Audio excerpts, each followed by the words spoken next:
Morning everybody, welcome to Stockradar Stocks on the Move. Today's date is the 12th of May 2022. Simplicity equals reliability and consistency. That's what I want to talk a little bit about today. So some charts, some live examples, and we'll go through trading tactics and some of those sorts of things. Hi, my name is Richard Lee. I manage the stockradar.com.au website. We use weekly data to determine breakout and trend setups, but managed within the safety of a strict risk management program. Okay, simplicity helps avoid confusion. It makes your life easier. We use two simple techniques. One is using weekly data, and this other thing is just two simple entry setups that we use, okay? The stock pick count has been weak again. We've really been weak since August, which has been a bit of yuck, so it's been difficult times from then. Stockradar offers two types of portfolios. The conservative portfolio, which currently holds 4 of 20 stocks, or 5 of 20 stocks, which puts it at 25% equities, 75% cash. And the Stockradar profile is roughly the same, with only, we've got 36 stock picks of 167 stocks. That's also about 23%. So that's the conservative side of it. That's how we look at it. We also have energizer portfolios, which are pretty well always fully in equities in the market, mainly because we're always waiting for that next big upswing. So it's been difficult times the last couple of months. The last few months, as the market's gone sideways, a lot of stocks have gone by the wayside. We have got a few good stocks in there which has kept ourselves afloat, but we just need to be very careful in this market, and that overseas market doesn't look very good at all. Okay, so we're about catching big trend swings higher, so that's why we're nearly always fully invested in our portfolios. Our energizer portfolios. We manage capital as best we can during these difficult times, making sure we continue the strategy of keeping losses to a minimum. It's the way the market works, it's what we have to deal with, and we'll get set just like we did with COVID, and we had a good run up after COVID. So that's that. The tide will turn as it always does. Okay, gold has proved tough again. We had a few failed breaks through there. We have a quick look at the Australian gold price and a couple of gold stocks there. It's been a bit of an interesting situation. The health stocks, which I mentioned before last week, have been pummeled. I'm going to go one health stock this week. Okay, we'll look at a couple of others, but mainly we're going to focus on one this week. Okay, so that's that. So now let's get to the markets. Firstly, do you know this guy? You should all know him, Peter Lynch, who I've referred to many times before. But his motto is basically know why you buy, and you'll know what to buy. So once you've got those reasons as to why you buy, then it's very easy to make a decision as to what to buy, and also why you sell, and what to sell, when to sell. So that's a very important thing you need to know. There's no people coming to me now saying, well, the market's come down, what do I do? You need to know exactly what you're supposed to do before the market falls or rallies, okay? So that's the way I try and work, because making decisions on the fly is a bit tricky sometimes. Okay, so let's get into the markets anyway. We all know about Peter Lynch. He's a great guy, made lots of money. The Dow Jones, here we go. You can see finally we've lost this thing. It made a lower high, now it made a lower low. The volume's high, the momentum's weak, so the trend is down. The forces are down at the moment. Okay, it can change at any time, but at the moment the forces are down. This is a big distribution pattern, correcting the last couple of years of upside movement. So we'll just look for further downside just to see where that goes to. Nasdaq comps in a worse situation.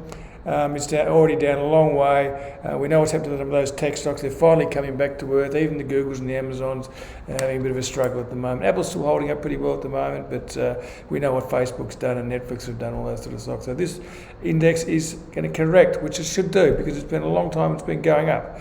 So we just have to wait for this to pass, and we'll get plenty of opportunities. As I said before, we only have about 36 stock picks of 167 stock, which means there's a whole lot of stocks ready to come to this market, and the health stocks is one area which I mentioned before, which Mo will be looking at. Okay, commodities, back to commodities. Gold, it's not doing anything. It's still within the trading range. It's pressured down again. So again, we really haven't got anything there. There's no great volume to talk of. Momentum's just piffled out again. So nothing happened on gold. Copper's the same, stuck in this trading range. It's back down to test the bottom of it, failed the top, back to test the bottom of it.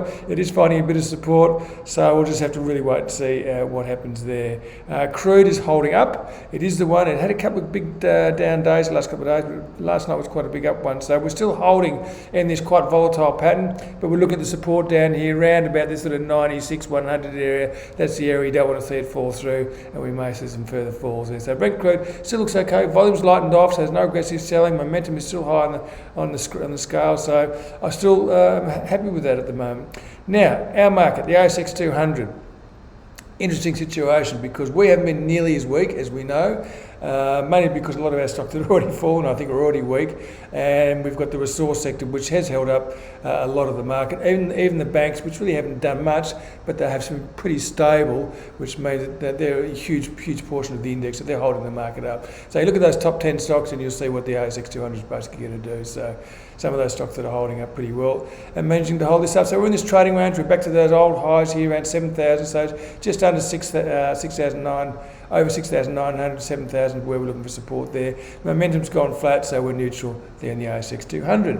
Okay, as I said before, we have we're down 3 stocks this week to 30 to 39, which is 36 stock picks and 3 ETFs that we have covered. There, okay. Building our 5-stock portfolio, which I started last March, is actually up only 6.9% now. It's come back a bit, which is fine because that's what does happen. And the ASX 200 in that time is actually only up 0.7%, so we're still outperforming the market. We'd like to do it a bit better, but we really need those upswings to kick us off again, because that's where we're geared to make those sort of things. Okay, let's get into some stocks. Okay, lots to get through today. Endeavour, quick look at this one. It's holding up nicely. It's had a good rally. There are some stocks that seem to be relatively immune from what's happening in the world at the moment, and Endeavour seems to be one of them.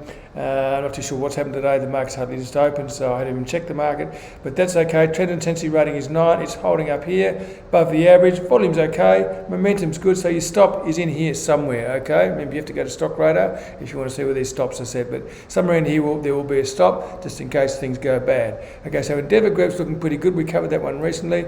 I've just got to show you Computershare because it really has come off a little bit, but really not very much. So as far as performance go, this is a huge trend up. Oh gosh, this is a huge trend up we've seen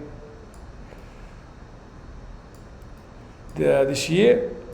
Sorry, I'll just scroll that up there so you can see it all properly. So we see this big trend up here. So there's no real change to this price action. We've had dips before. We're having one now. It's holding up okay. The trend is still up. The volume was fantastic on this rally here. Momentum is still high. So to a certain extent, I'm okay with most of that at the moment. Computershare. The stop is in there somewhere, but at the moment it's still holding up quite well. So pretty impressed with that one.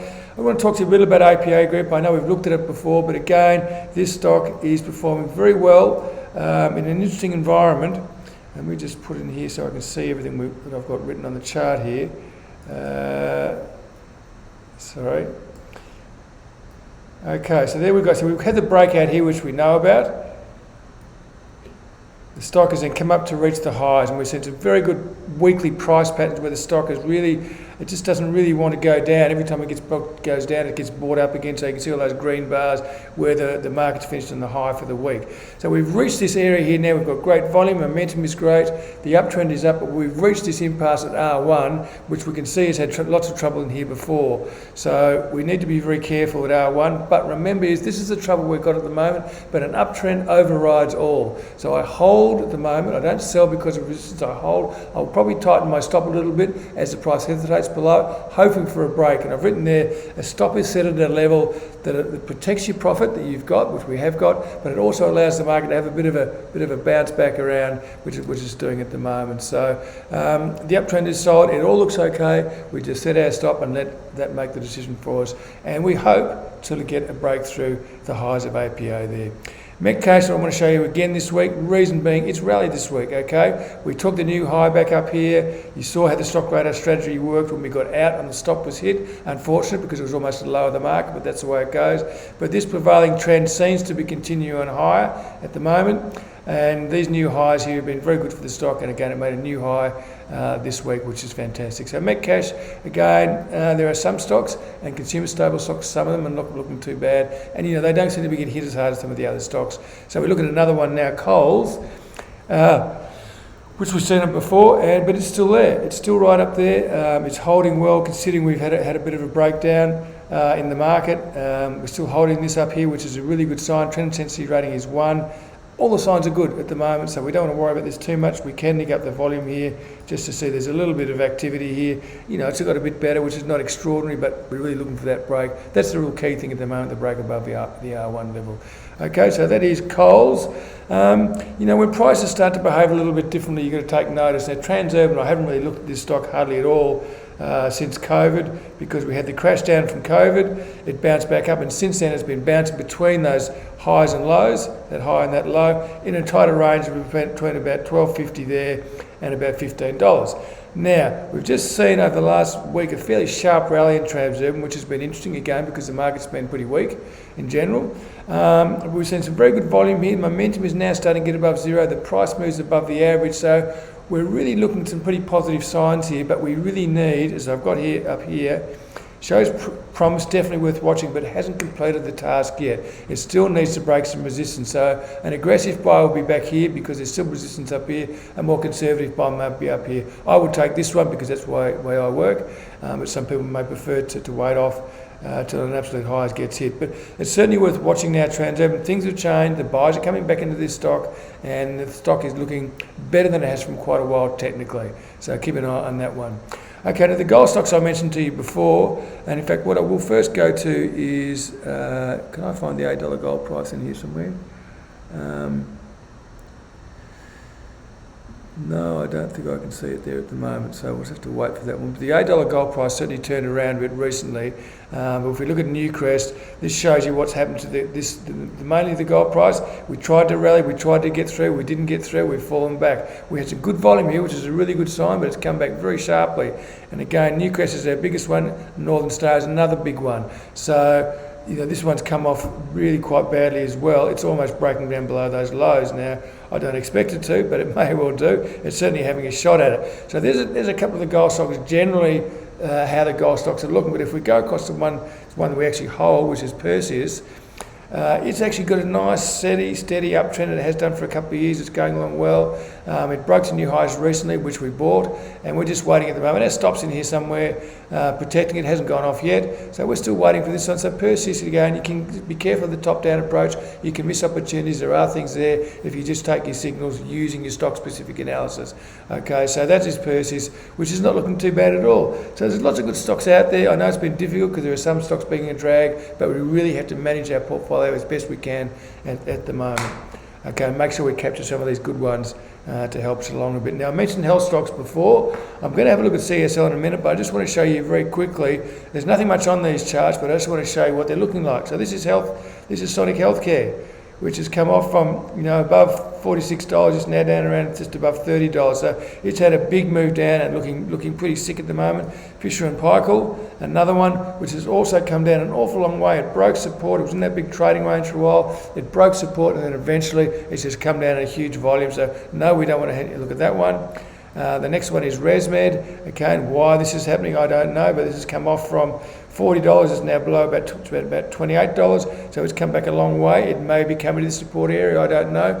What happens, what do I look for now? I'm waiting for this to fall, and I'm waiting for signs of support, price support to appear, a bit of volume and maybe a bit of a turn in the price. That's where I start. So for the moment, that's not happening on any of these health stocks, so we just stay away from them. And Ansell is another one which is also looking pretty bad, and so it's they're all pretty negative. So the only one I want to look at Mesoblast as well, which is another one which again, you know, got to $5, you know, middle of 2020, but it's back down around $1 again. So it just continues to disappoint people. So anyway, that's the way it is. But again, if you're in these stocks, you know, you can ride these things down. You do one or two things: you ride them, or you get out and wait to get back in later on. So it's depending on how you want to do it. I'd much rather get out and get back in later on, and I'll tell you why in a second.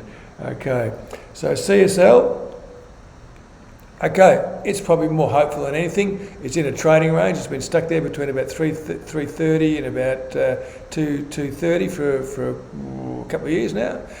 We've now got a little bit of demand down here. We've got a bit of a rally here. The market's not seeing so bad, but you know, this is really a big trading range that it needs to break out of, really, for us to get an idea of where this stock's going to go in the future. We hope it will be up. If it does break up, then this is a good consolidation base to have below the trend, which will support any good rally from here. But for the moment, none of these health stocks are saying they're ready. So we just have to keep away from them because the reason is basically although we talk about the 20% equities, 80% cash with a conservative portfolio, that 80% cash, okay, it's not earning a lot of money, but as the market goes down, it's getting more valuable because it's going to be able to buy you more stock, the more stock.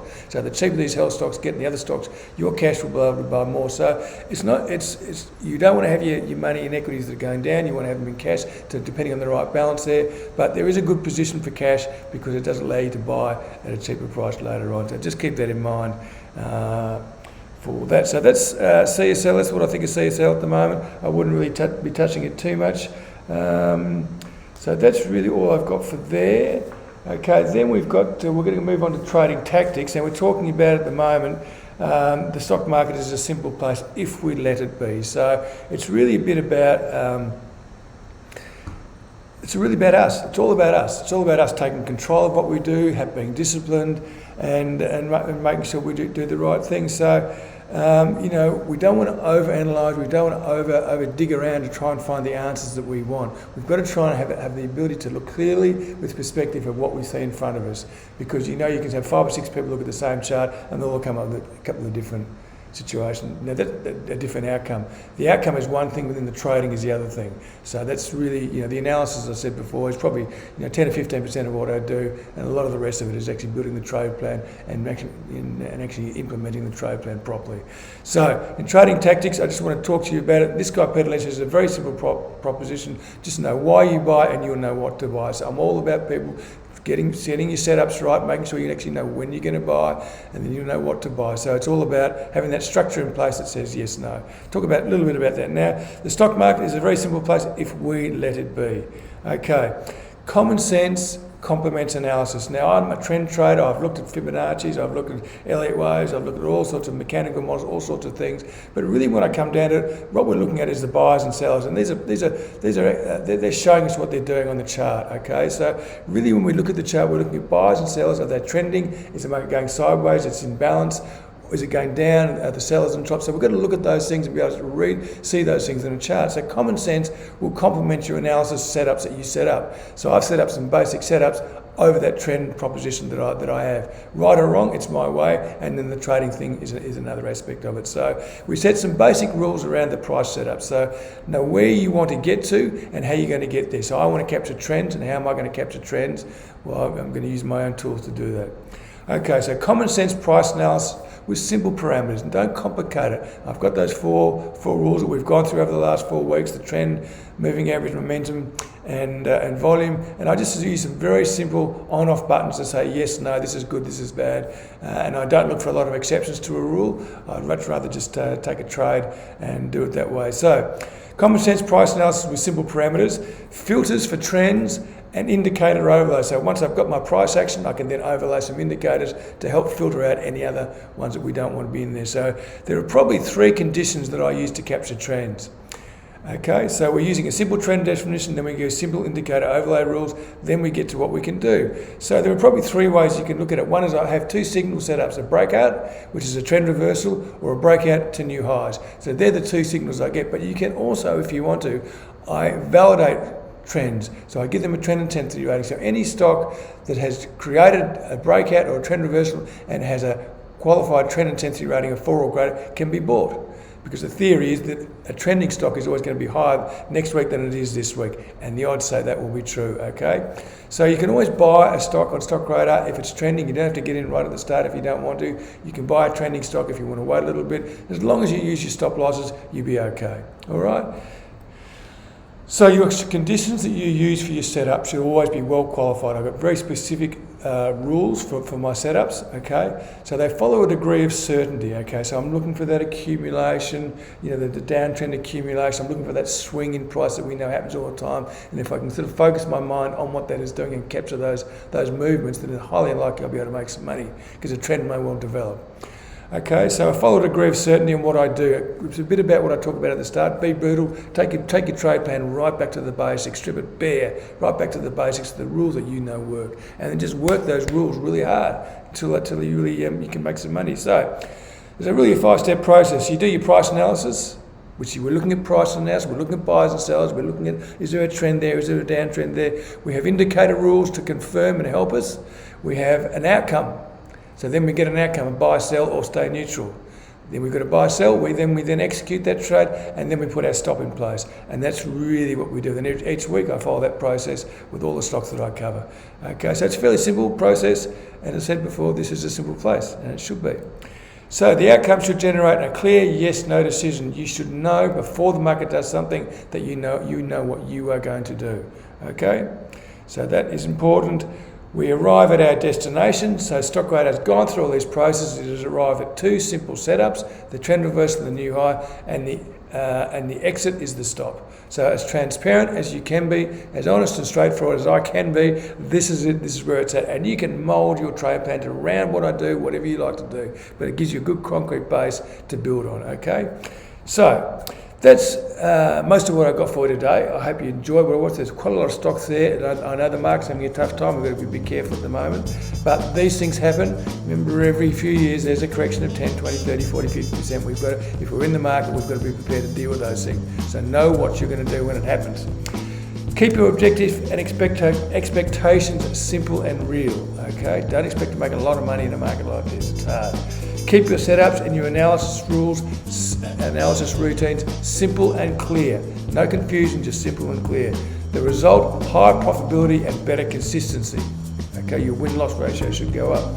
You don't need many signals to make money, but you need to have a clear process for managing your trades to achieve the optimum outcome. Okay, so Stockradar can help with your discipline and control, the biggest fail point of any trader. Discipline and control.